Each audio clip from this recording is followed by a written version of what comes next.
Em nome de Jesus, nosso amado Senhor e Salvador. Amém. Podem sentar-se.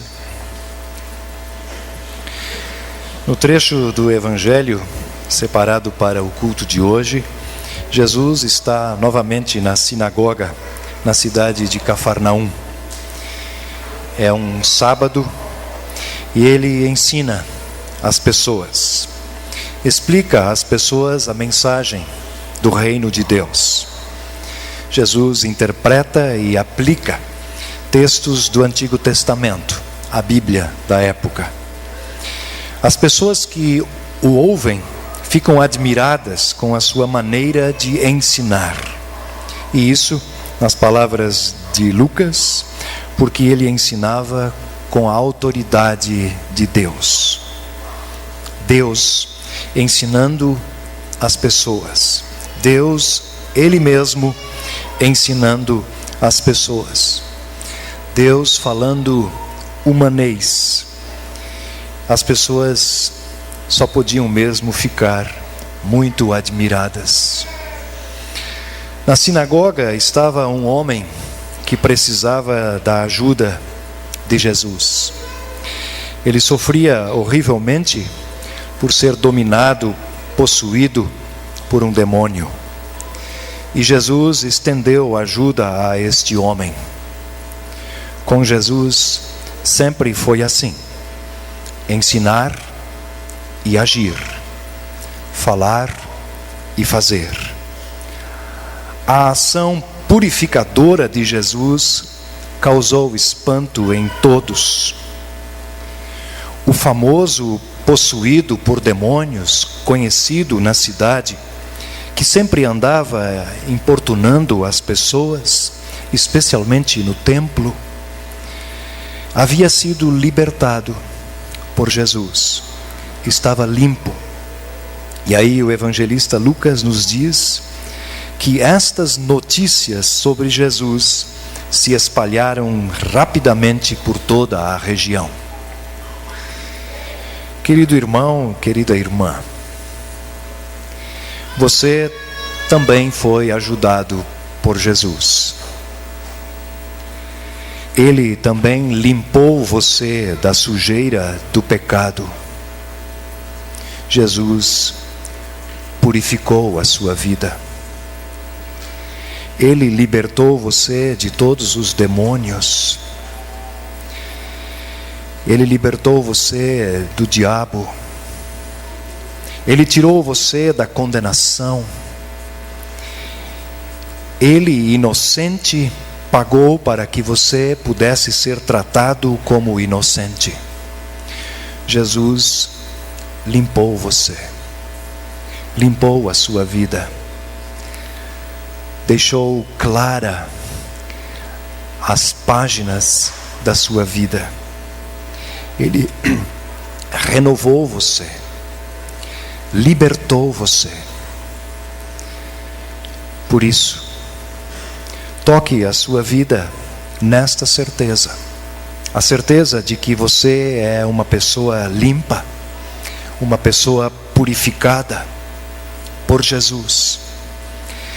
E fale dessa certeza para outras pessoas. Assim que saíram da sinagoga, Jesus foi até a casa de Pedro. Deus vai à casa de um pescador pobre da Galileia. O céu entrou na casa de Pedro. A dona da casa estava doente, com febre alta, provavelmente resultado de uma infecção. Uma amostra de comunhão e intimidade. Jesus parou do lado da cama dela. Deu uma ordem e a febre foi embora. Uma só palavra de Jesus põe tudo no seu devido lugar. Uma palavra mandou a febre embora. Uma palavra acalmou o mar. Uma palavra libertou o homem. Uma palavra deu vista a cegos. Uma palavra ressuscitou Lázaro. Uma palavra ressuscitou a filhinha de Jairo. uma palavra, e veio a confirmação de que estávamos salvos. Tudo está consumado. Uma palavra, e todos os mortos irão ressuscitar. Uma palavra daquele que é a palavra de Deus. E a sogra de Pedro se levantou e começou a tocar a sua vida. Levante-se também e toque a sua vida. Cuide de sua família. Seja responsável com seu trabalho. Sirva por amor a Deus e por amor ao próximo. Quando der, reúna os amigos e a família e faça uma festa. Toque a sua vida com alegria. Você foi ajudado por Deus. Você está livre, vivo e bem vivo. Se você crê em Cristo como seu Senhor e Salvador, você está vivo para sempre. E no dia de Jesus em Cafarnaum, chegou a noite. E muitos enfermos e endemoniados foram levados para perto de Jesus. Foram curados e tiveram expulsos os demônios. Poder e amor andam lado a lado na pessoa de Jesus. Até os demônios sabiam que Jesus não era um homem qualquer. Sabiam eles que ele era o Cristo, o escolhido de Deus para vencer o invencível. Quando amanheceu, e sempre amanhece, quando amanheceu, Jesus saiu da cidade e foi para os povoados. E a multidão foi atrás dele. Nas palavras contidas nesse trecho do Evangelho de Lucas, transparece com muita clareza a pressa de Jesus. Jesus está apressado. Pressa ele tem para anunciar a boa notícia do reino de Deus. A necessidade humana de ouvir a boa notícia levou Jesus a ter pressa. É urgente. Na forma de Jesus falar, foi para isso que Deus me enviou. Jesus tinha pressa para que a sua mensagem alcançasse você. Jesus sabia que só tinha 3 anos para anunciar a boa notícia do reino de Deus. Quanto tempo você ainda tem para anunciar que Jesus veio ao mundo para salvar? Jesus veio ao mundo para salvar. Ele não veio ao mundo para disciplinar. Ele não veio ao mundo para criar obedientes do ponto de vista humano. Ele não veio ao mundo para formar dizimistas.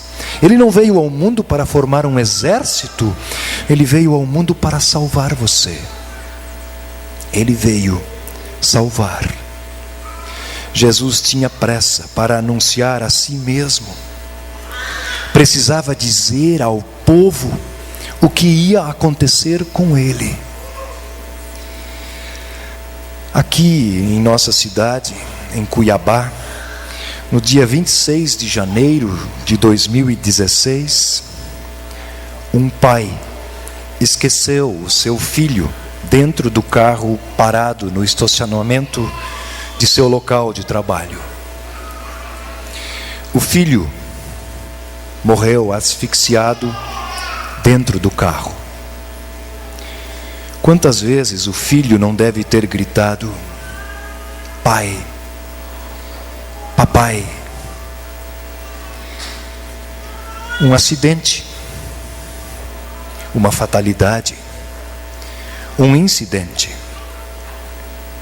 nos faz pensar num monte de coisas, na agitação do dia a dia, nas questões mais sérias e profundas da vida moderna, no estresse, nas ocupações do trabalho que nos consomem e tomam conta de nós. Coitado desse pai, coitado desse filho. Um outro pai também deixou morrer asfixiado seu filho, seu único filho, não em Cuiabá, mas em Jerusalém. Deus entregou o seu filho para ser pregado numa cruz e morrer de asfixia. E tudo isso para salvar a nós, pecadores. A morte do filho do delegado Geraldo, aqui em Cuiabá, foi um acidente, foi uma fatalidade, foi um incidente. A morte do Filho de Deus em Jerusalém foi um plano de salvação. O Pai planejou, por amor a nós, entregar o seu Filho para morrer em nosso lugar, para nos salvar, para salvar o delegado Geraldo, o seu filho, a sua esposa, a mim, ao meu filho e a todos nós. A morte do filho em Cuiabá choca. A morte do filho em Jerusalém salva. E era isso de tão urgente que Jesus tinha para anunciar. Uma certeza para mim, a morte do filho em Cuiabá deixou. Ela se tornou a pior notícia dos últimos dias.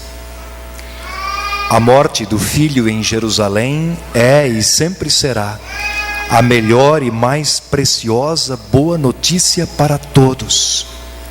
Trata-se da morte que garante vida. A única morte que dá vida. A morte do filho em Jerusalém. A pressa de Jesus e a necessidade da boa notícia que as pessoas tinham de ouvir fez com que essa mensagem chegasse aqui. E essa mesma pressa de Jesus e a necessidade de ouvir a boa notícia que as pessoas à sua volta têm, devem apressar você também. É urgente. Apresse-se. Apresse-se em falar da morte do filho em Jerusalém. É urgente. Tem muitas pessoas precisando saber da boa notícia do reino de Deus.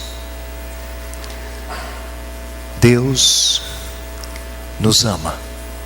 Deus ama você. E por amor a você, Ele entregou o seu único filho para morrer na cruz, para salvar, para dar vida eterna para todos. E esta é a boa notícia que Jesus tinha pressa para anunciar e que eu convido você para também apressadamente anunciar às pessoas à sua volta. Em nome de Jesus. Amém.